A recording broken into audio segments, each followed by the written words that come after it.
came to the sword. The sword in the rock. Here it is.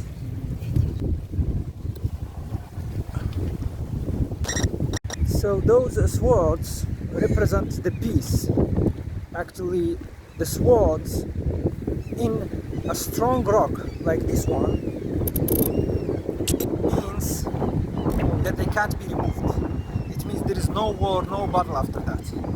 So as you can see right there, the tallest one, the largest one, that represents the victory of Harald, King Fairhair Harald.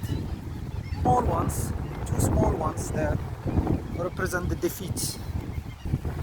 So this art has been finished in 1983 by an artist called Fritz Roth.